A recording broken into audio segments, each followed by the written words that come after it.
Audiobooks for Everyone presents Dracula by Bram Stoker. Chapter 7. Cutting from the Daily Graph, 8 August. Pasted in Mina Murray's journal. From a correspondent. Whitby.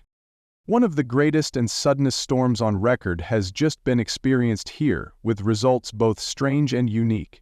The weather had been somewhat sultry, but not to any degree uncommon in the month of August. Saturday evening was as fine as was ever known, and the great body of holiday-makers, laid out yesterday for visits to Mulgrave Woods, Robin Hood's Bay, Rig Mill, Runswick, Staithes, and the various trips in the neighborhood of Whitby, the steamers Emma and Scarborough made trips up and down the coast, and there was an unusual amount of tripping both to and from Whitby. The day was unusually fine till the afternoon, when some of the gossips who frequent the East Cliff churchyard, and from that commanding eminence watched the wide sweep of sea visible to the north and east, called attention to a sudden show of mares a-tails high in the sky to the northwest. The wind was then blowing from the southwest in the mild degree, which in barometrical language is ranked no-to breeze.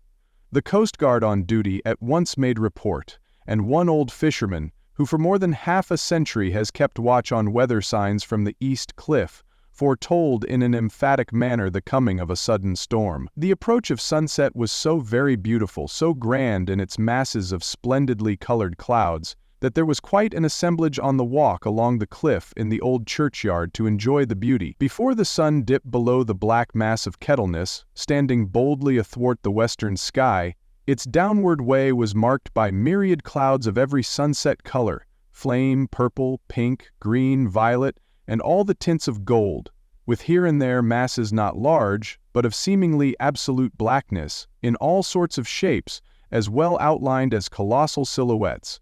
The experience was not lost on the painters, and doubtless some of the sketches of the Prelude to the Great Storm will grace the RA and RI walls in May next.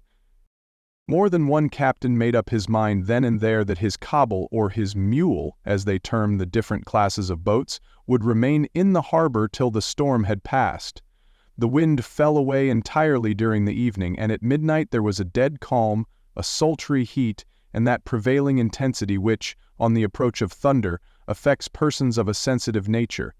There were but few lights in sight at sea, for even the coasting steamers which usually hug the shore so closely kept well to seaward, and but few fishing boats were in sight. The only sail noticeable was a foreign schooner with all sails set, which was seemingly going westwards. The foolhardiness or ignorance of her officers was a prolific theme for comment whilst she remained in sight, and efforts were made to signal her to reduce sail in face of her danger. Before the night shut down, she was seen with sails idly flapping as she gently rolled on the undulating swell of the sea, as idle as a painted ship upon a painted ocean. Shortly before 10 o'clock the stillness of the air grew quite oppressive, and the silence was so marked that the bleating of a sheep inland or the barking of a dog in the town was distinctly heard, and the band on the pier, with its lively French air, was like a discord in the great harmony of nature's silence. A little after midnight came a strange sound from over the sea, and high overhead the air began to carry a strange, faint, hollow booming. Then, without warning, the tempest broke, with a rapidity which, at the time, seemed incredible, and even afterwards is impossible to realize. The whole aspect of nature at once became convulsed. The waves rose in growing fury, each overtopping its fellow, till in a very few minutes the lately glassy sea was like a roaring and devouring monster. White-crested waves beat madly on the level sands and rushed up the shelving cliffs. Others broke over the piers, and with their spume swept the lanthorns of the lighthouses which rise from the end of either pier of Whitby harbor. The wind roared like thunder, and blew with such force that it was with difficulty that even strong men kept their feet, or clung with grim clasp to the iron stanchions. It was found necessary to clear the entire piers from the mass of onlookers, or else the fatalities of the night would have been increased manifold. To add to the difficulties and dangers of the time, masses of sea fog came drifting inland, white, wet clouds, which swept by in ghostly fashion so dank and damp and cold that it needed but little effort of imagination to think that the spirits of those lost at sea were touching their living brethren with the clammy hands of death, and many a one shuddered as the wreaths of sea mist swept by. At times the mist cleared, and the sea for some distance could be seen in the glare of the lightning, which now came thick and fast, followed by such sudden peals of thunder that the whole sky overhead seemed trembling under the shock of the footsteps of the storm. Some of the scenes thus revealed were of immeasurable grandeur and of absorbing interest. The sea, running mountains high, threw skywards with each wave mighty masses of white foam which the tempest seemed to snatch at and whirl away into space. Here and there a fishing boat, with a rag of sail, running madly for shelter before the blast. Now and again the white wings of a storm-tossed seabird. On the summit of the east cliff the new searchlight was ready for experiment, but had not yet been tried. The officers in charge of it got it into working order, and in the pauses of the inrushing mist swept with it the surface of the sea.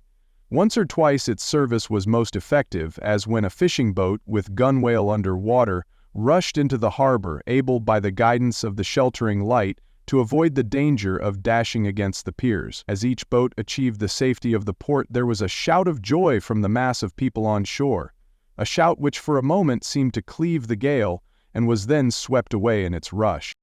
Before long the searchlight discovered some distance away a schooner, with all sails set, apparently the same vessel which had been noticed earlier in the evening. The wind had by this time backed to the east, and there was a shudder amongst the watchers on the cliff, as they realized the terrible danger in which she now was. Between her and the port lay the great flat reef, on which so many good ships have from time to time suffered, and, with the wind blowing from its present quarter, it would be quite impossible that she should fetch the entrance of the harbor. It was now nearly the hour of high tide, but the waves were so great that in their troughs the shallows of the shore were almost visible, and the schooner, with all sails set, was rushing with such speed that, in the words of one old salt, she must fetch up somewhere, if it was only in hell. Then came another rush of sea fog, greater than any hitherto, a mass of dank mist, which seemed to close on all things like a grey pall, and left available to men only the organ of hearing, for the roar of the tempest, and the crash of the thunder, and the booming of the mighty billows, came through the damp oblivion even louder than before. The rays of the searchlight were kept fixed on the harbor mouth across the east pier, where the shock was expected, and men waited breathless. The wind suddenly shifted to the northeast, and the remnant of the sea fog melted in the blast, and then, mirabile dictu, between the piers, leaping from wave to wave as it rushed at headlong speed, swept the strange schooner before the blast with all sails set, and gained the safety of the harbor. The searchlight followed her, and a shudder ran through all who saw her, for lashed to the helm was a corpse, with drooping head, which swung horribly to and fro at each motion of the ship. No other form could be seen on deck at all. A great awe came on all as they realized that the ship, as if by a miracle, had found the harbor, unsteered save by the hand of a dead man. However, all took place more quickly than it takes to write these words. The schooner paused not, but rushing across the harbor pitched herself on that accumulation of sand and gravel washed by many tides and many storms into the southeast corner of the pier jutting under the east cliff, known locally as Tate Hill Pier. There was of course a considerable concussion as the vessel drove up on the sand heap. Every spar, rope, and stay was strained, and some of the top hammer came crashing down. But strangest of all, the very instant the shore was touched, an immense dog sprang up on deck from below, as if shot up by the concussion, and running forward, jumped from the bow on the sand, making straight for the steep cliff, where the churchyard hangs over the laneway to the east pier so steeply that some of the flat tombstones, thruststones, as they call them in the whippy vernacular, actually project over where the sustaining cliff has fallen away. It disappeared in the darkness, which seemed intensified just beyond the focus of the searchlight. It so happened that there was no one at the moment on Tate Hill Pier, as all those whose houses are in close proximity were either in bed or were out on the heights above. Thus, the Coast Guard on duty on the eastern side of the harbor, who at once ran down to the little pier, was the first to climb on board. The men working the searchlight, after scouring the entrance of the harbor without seeing anything, then turned the light on the derelict and kept it there. The Coast Guard ran aft, and when he came beside the wheel, bent over to examine it, and recoiled at once as though under some sudden emotion. This seemed to pique general curiosity, and quite a number of people began to run. It is a good way round from the West Cliff by the drawbridge to Tate Hill Pier, but your correspondent is a fairly good runner, and came well ahead of the crowd. When I arrived, however, I found already assembled on the pier a crowd, whom the Coast Guard and police refused to allow to come on board.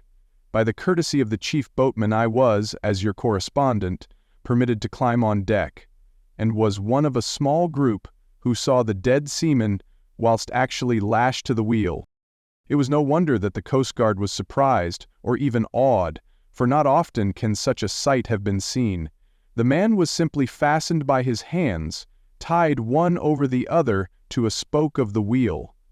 Between the inner hand and the wood was a crucifix, the set of beads on which it was fastened being around both wrists and wheel, and all kept fast by the binding cords. The poor fellow may have been seated at one time, but the flapping and buffeting of the sails had worked through the rudder of the wheel and dragged him to and fro, so that the cords with which he was tied had cut the flesh to the bone. Accurate note was made of the state of things, and a doctor, Surgeon J. M. Caffin, of 33 East Elliot Place, who came immediately after me, declared, after making examination, that the man must have been dead for quite 2 days. In his pocket was a bottle, carefully corked, empty save for a little roll of paper which proved to be the addendum to the log. The Coast Guard said the man must have tied up his own hands, fastening the knots with his teeth.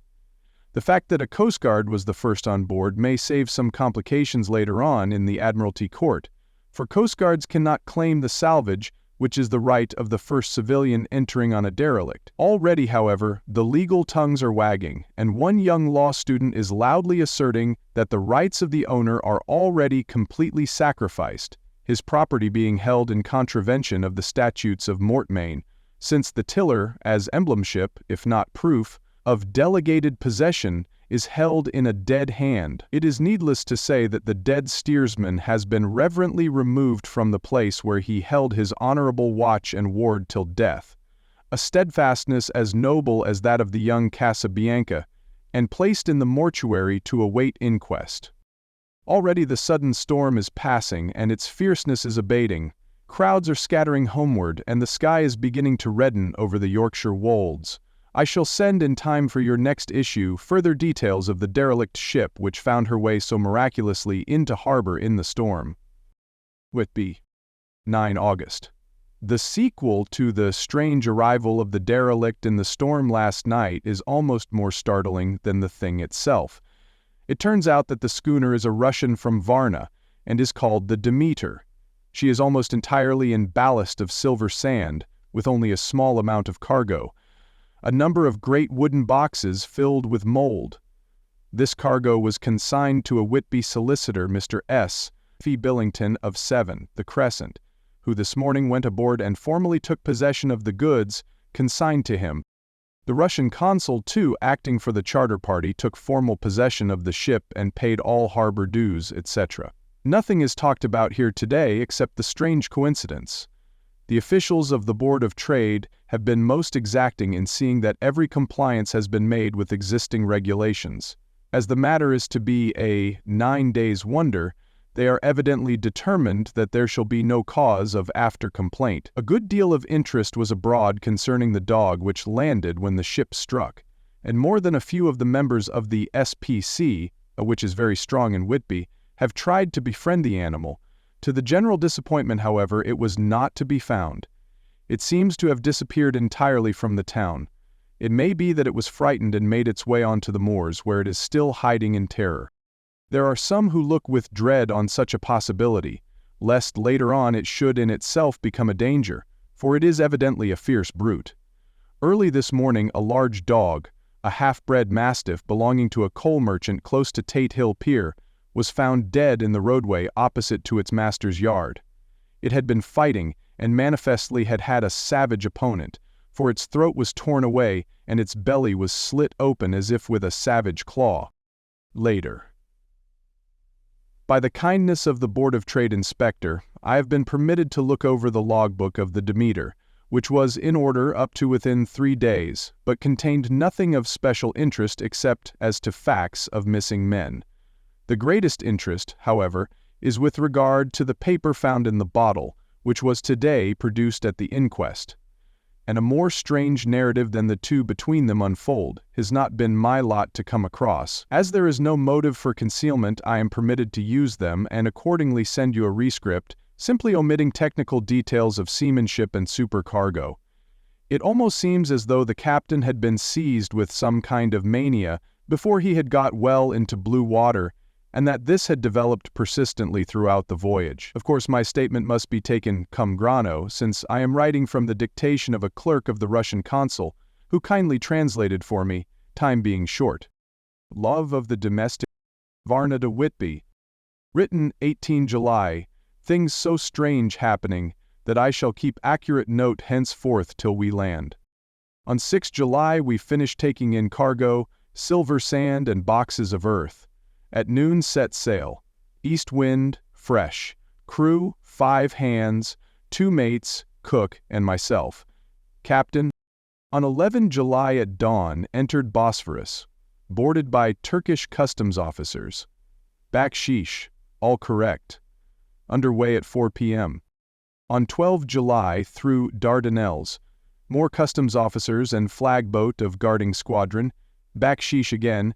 Work of officers thorough but quick, want us off soon. At dark passed into archipelago. On 13 July passed Cape Matapan. Crew dissatisfied about something, seemed scared, but would not speak out. On 14 July was somewhat anxious about crew. Men all steady fellows, who sailed with me before. Mate could not make out what was wrong. They only told him there was something, and crossed themselves. Mate lost temper with one of them that day, and struck him. Expected fierce quarrel, but all was quiet. On 16 July mate reported in the morning that one of crew Petrovsky was missing. Could not account for it. Took larboard watch 8 bells last night, was relieved by Abramov but did not go to bunk. Men more downcast than ever. All said they expected something of the kind but would not say more than there was something aboard. Mate getting very impatient with them.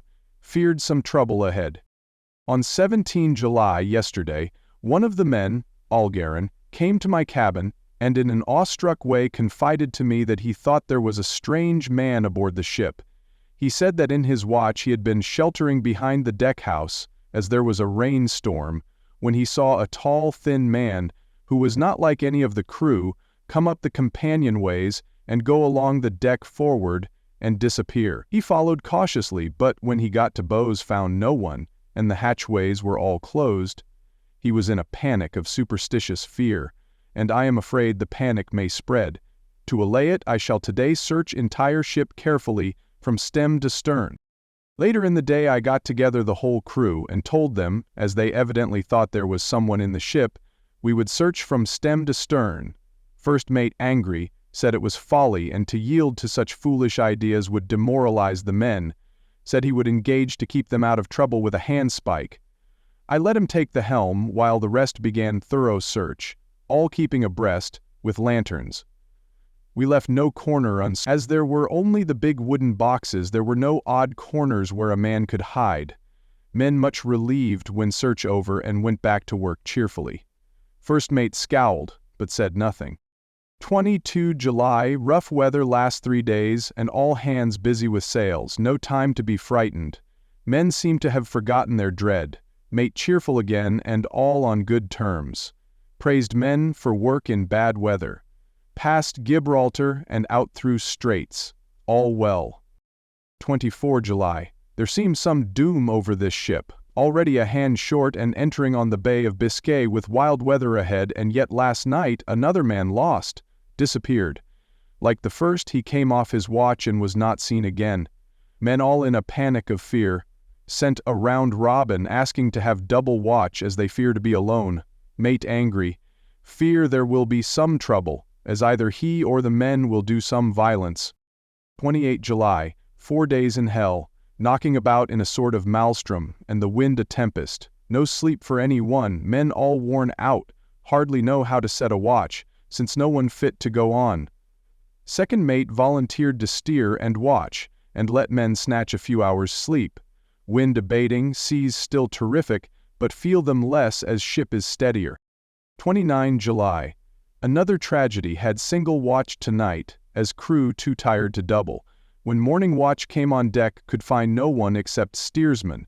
Raised outcry, and all came on deck. Thorough search, but no one found. Are now without second mate and crew in a panic. Mate and I agreed to go armed henceforth, and wait for any sign of cause. 30 July. Last night. Rejoiced we are nearing England. Weather fine, all sails set. Retired worn out, slept soundly, awaked by mate telling me that both man of watch and steersman missing. Only self and mate and 2 hands left to work ship. 1 August. 2 days of fog, and not a sail sighted. Had hoped, when in the English Channel, to be able to signal for help or get in somewhere. Not having power to work sails, have to run before wind. Dare not lower, as could not raise them again. We seem to be drifting to some terrible doom, mate now more demoralized than either of men. His stronger nature seems to have worked inwardly against himself. Men are beyond fear, working stolidly and patiently, with minds made up to worst. They are Russian, he Ruminian. 2 August. Midnight. Woke up from few minutes' sleep by hearing a cry, seemingly outside my port. Could see nothing in fog. Rushed on deck and ran against mate. Tells me heard cry and ran, but no sign of man on watch. One more gone. Lord help us. Mate says we must be past Straits of Dover, as in a moment of fog lifting he saw North Foreland, just as he heard the man cry out. If so, we are now off in the North Sea, and only God can guide us in the fog which seems to move with us, and God seems to have deserted us. 3 August. At midnight, I went to relieve the man at the wheel, and when I got to it found no one there. The wind was steady, and as we ran before it there was no yawing. I dared not leave it, so shouted for the mate. After a few seconds he rushed up on deck in his flannels. He looked wild and haggard, and I greatly fear his reason has given way. He came close to me and whispered hoarsely with his mouth to my ear, as though fearing the very air might hear. It is here, I know it now. On the watch last night I saw it, like a man, tall and thin, and ghastly pale. It was in the bows, and looking out. I crept behind it, and gave it my knife, but the knife went through it, empty as the air. And as he spoke he took his knife and drove it savagely into space. Then he went on, "But it is here, and I'll find it. It is in the hold, perhaps in one of those boxes. I'll unscrew them one by one and see. You work the helm." And, with a warning look and his finger on his lip, he went below. There was springing up a choppy wind, and I could not leave the helm. I saw him come out on deck again with a tool chest and a lantern, and go down the forward hatchway. He is mad, stark raving mad, and it's no use my trying to stop him. He can't hurt those big boxes. They are invoiced as clay, and to pull them about is as harmless a thing as he can do. So, here I stay, and mind the helm, and write these notes. I can only trust in God, and wait till the fog clears. Then, if I can't steer to any harbor with the wind that is, I shall cut down sails and lie by, and signal for help. It is nearly all over now, just as I was beginning to hope that the mate would come out calmer, for I heard him knocking away at something in the hold, and work is good for him. There came up the hatchway a sudden startled scream, which made my blood run cold, and up on the deck he came as if shot from a gun, a raging madman with his eyes rolling and his face convulsed with fear. "Save me! Save me!" he cried, and then looked round on the blanket of fog. His horror turned to despair, and in a steady voice he said, "You had better come too, Captain, before it is too late. He is there. I know the secret now. The sea will save me from him, and it is all that is left." Before I could say a word or move forward to seize him, he sprang on the bulwark and deliberately threw himself into the sea. I suppose I know the secret too now. It was this madman who had got rid of the men one by one, and now he has followed them himself. God help me, How am I to account for all these horrors when I get to port? When I get to port. Will that ever be? 4 August. Still fog, which the sunrise cannot pierce. I know there is sunrise because I am a sailor, why else I know not. I dared not go below, I dared not leave the helm. So here all night I stayed, and in the dimness of the night I saw him. God forgive me, but the mate was right to jump overboard. It was better to die like a man, to die like a sailor in blue water no man can object. But I am captain, and I must not leave my ship, but I shall baffle this fiend or monster, for I shall tie my hands to the wheel when my strength begins to fail, and along with them I shall tie that which it dare not touch, and then, come good wind or foul, I shall save my soul and my honor as a captain. I am growing weaker, and the night is coming on. If he can look me in the face again, I may not have time to act. If we are wrecked, mayhap this bottle may be found, and those who find it may understand. If not, well then all men shall know that I have been true to my trust. God and the Blessed Virgin and the saints help a poor ignorant soul trying to do his duty. Of course, the verdict was an open one. There is no evidence to adduce, and whether or not the man himself committed the murders, there is now none to say. The folk here hold almost universally that the captain is simply a hero, and he is to be given a public funeral. Already it is arranged that his body is to be taken with a train of boats up the Esk for a piece, and then brought back to Tate Hill Pier and up the Abbey steps. For he is to be buried in the churchyard on the cliff. The owners of more than 100 boats have already given in their names, as wishing to follow him to the grave.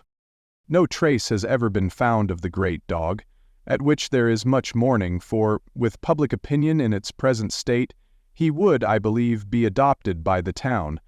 Tomorrow will see the funeral, and so will end this one more mystery of the sea. Mina Murray's Journal. 8 August. Lucy was very restless all night, and I too could not sleep. The storm was fearful, and as it boomed loudly among the chimney pots it made me shudder. When a sharp puff came it seemed to be like a distant gun. Strangely enough, Lucy did not wake, but she got up twice and dressed herself.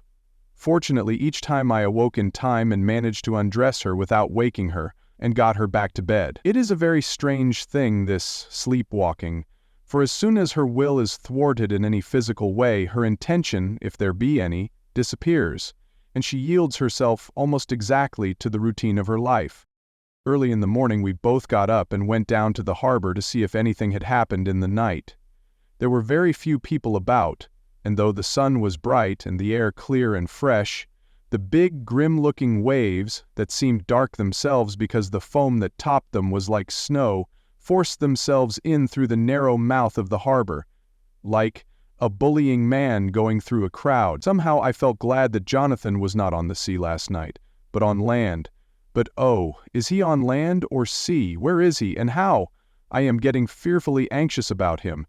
If I only knew what to do and could do anything. 10 August. The funeral of the poor sea captain today was most touching. Every boat in the harbor seemed to be there, and the coffin was carried by captains all the way from Tate Hill Pier up to the churchyard. Lucy came with me, and we went early to our old seat, whilst the cortege of boats went up the river to the viaduct and came down again. We had a lovely view, and saw the procession nearly all the way. The poor fellow was laid to rest quite near our seat, so that we stood on it when the time came and saw everything. Poor Lucy seemed much upset. She was restless and uneasy all the time, and I cannot but think that her dreaming at night is telling on her. She is quite odd in one thing. She will not admit to me that there is any cause for restlessness, or if there be, she does not understand it herself. There is an additional cause, in that poor old Mr. Swales was found dead this morning on our seat, his neck being broken. He had evidently, as the doctor said, fallen back in the seat in some sort of fright, for there was a look of fear and horror on his face that, the men said, made them shudder. Poor dear old man, perhaps he had seen death with his dying eyes. Lucy is so sweet and sensitive that she feels influences more acutely than other people do. Just now she was quite upset by a little thing which I did not much heed, though I am myself very fond of animals. One of the men who came up here often to look for the boats was followed by his dog. During the service, the dog would not come to its master, who was on the seat with us, but kept a few yards off, barking and howling.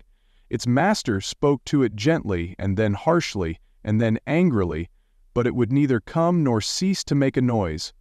It was in a sort of fury, with its eyes savage, and all its hairs bristling out like a cat's tail when puss is on the warpath. Finally, the man too got angry and jumped down and kicked the dog, and then took it by the scruff of the neck and half dragged and half threw it on the tombstone on which the seat is fixed. The moment it touched the stone, the poor thing became quiet, and fell all into a tremble. It did not try to get away, but crouched down, quivering and cowering, and was in such a pitiable state of terror that I tried, though without effect, to comfort it.